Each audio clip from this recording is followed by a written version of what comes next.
Now at 6, day 2 of the Kaiser strike, the status of negotiations, plus the proposed crackdown on street vendors in San Diego. It's hard to find words to describe just how deep that pain is. A woman thought her son was missing, but his body was in a bag at the medical examiner's office for months.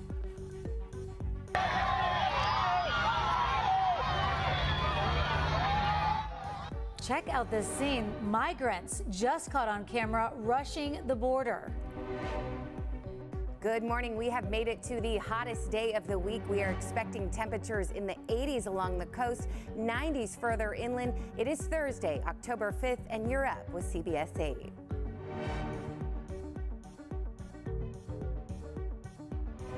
And we're starting out with breaking news this morning. All lanes of the 5 southbound near the 54 East just reopened after this 4-car crash in National City. It happened just before 3 this morning. Still not clear what led up to the crash, but we do know 4 cars were involved. You can see a lot of damage to vehicles like this one here.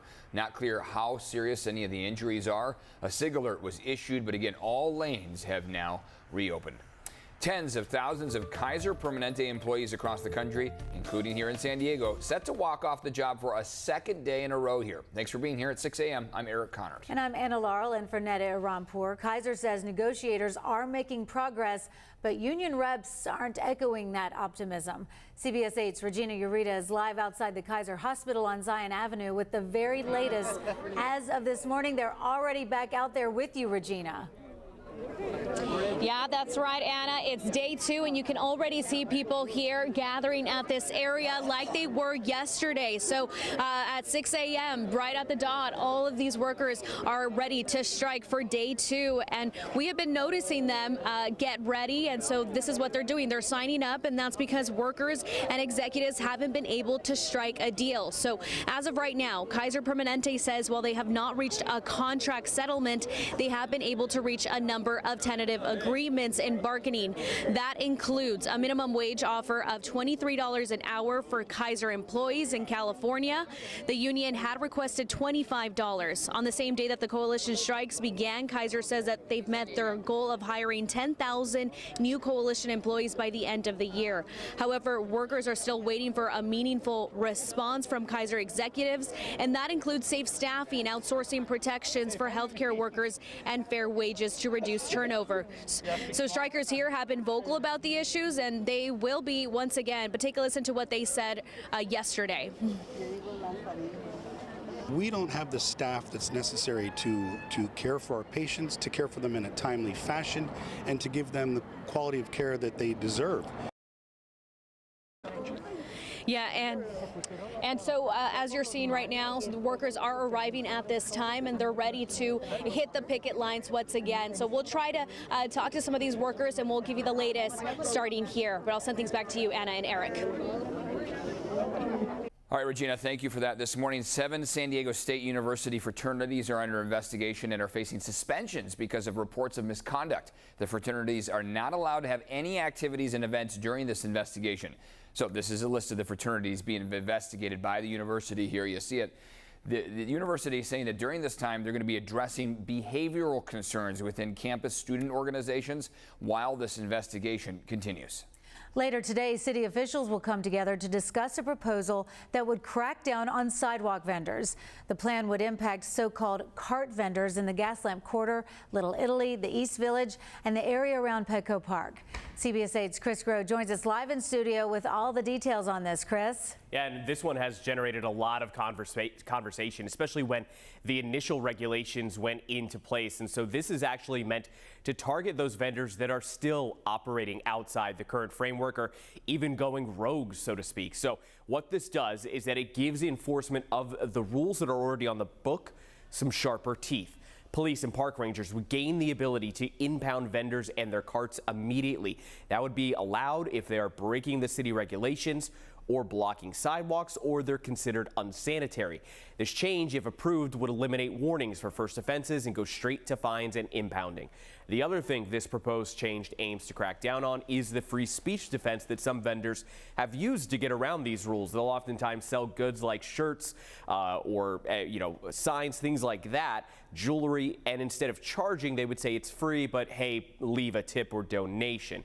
The way that they would enforce this is by having a clear difference on the books between free speech and business to have that more clearly defined. Now, according to the Union Tribune, downtown leaders and businesses, they're content with the proposed changes to city regulations. However, coastal leaders not so happy about this proposal, and they think the free defense regulations need to do more and to potentially even just ban vendors from existing there on the boardwalk and those coastal parks. Now, the Community and Neighborhood Services Committee will be meeting today at 1 p.m. to go over this proposal. Anna? You can really see both sides of that issue, Chris. Thank you. Well, this morning, a mother is getting ready to sue the county, saying the medical examiner failed to ID her missing son's body for 5 months.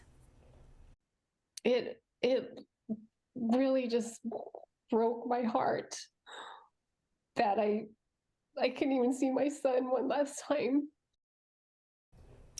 19-year-old Ryan Lim was in San Diego in treatment for substance abuse, but then he relapsed and was found unresponsive on a sidewalk downtown. He died last November in the hospital. His mother spent months looking for her missing son and says she called the medical examiner's office in December. They said he wasn't there, but he was, and was just identified this past April. The family just filed a legal claim, which is a precursor to a lawsuit. They want the county to audit the medical examiner's office. A spokesperson for the county told CBS 8 that in fiscal year 2022-23, the Department of the Medical Examiner's Office identified 83% of John and Jane Doe descendants within 72 hours.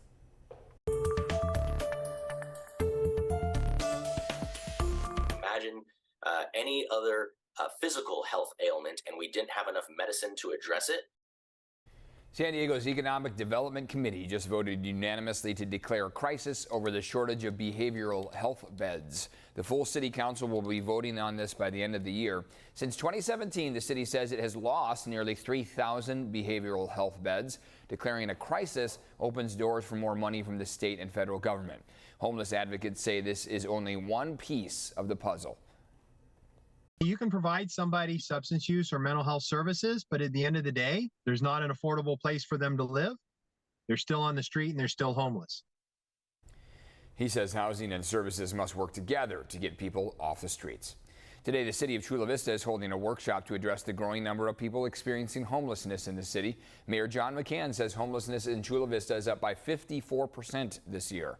Officials want to hear from you on the impact, possible solutions, and whether you think the city should implement an encampment ban. Today's workshop begins at 4 p.m. at the City Council chambers. All right, let's get a check with Jenny Day on our forecast here on this Thursday. It's going to be a hot one today. It's going to be very hot. Yes, you have been warned. It's been gradually getting hotter and hotter every day this week, and now we are here at the peak. We're going to get through this, my friends. So good Thursday morning to you. Hope it's off to a good start. You are up early getting things going, maybe dress in layers. It is starting out a little bit cool, but yeah, you won't need it later on today at all. Live look outside. The sun is expected to rise today at 6:45. So just a beautiful look from our Mount Soledad sky camera showing all of those beautiful city lights. So here's a look at the next 12 hours or so. We will all have blue sunny skies by around that 8 and 9 a.m. hour. I know we've seen a dense marine layer recently. Will not be the case today or tomorrow. It might return around that Sunday, Monday mark, but yeah, really should be beautiful and yes, quite warm today. Current temperatures right now, we are starting out all around that 60-degree mark. Ramona has been the coolest across the county right now at 50 degrees, but that will warm up significantly today, again being the hottest during this little mini heat wave. So take a look. Ramona is expected to get to 94 degrees today.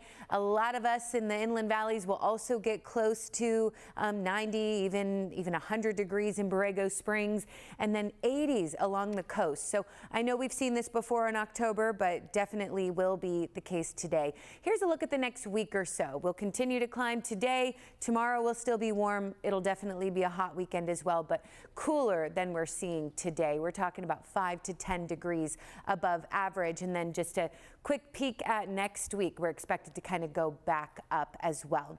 Wanted to share with you that the high was last set back in 1971 when we got to 97 degrees. So yes, it is warm. Here's a look at that 8-day microclimate forecast for our coastal and inland valleys. May start and end the day with a little bit of cloud coverage, but again, it will burn off very quickly. And I want to point out Saturday near Borrego Springs, Friday as well. Oh, past that triple-digit mark. So now for traffic, we are certainly keeping an eye on your commute. We are seeing some slowing on the 5 South near National City, but I also want to share with you the wait times right from the CBP website. Currently 105 minutes for the general line at the San Ysidro Port of Entry and 55 minutes right now for the general line at the Otay Mesa Port of Entry. Keep it here.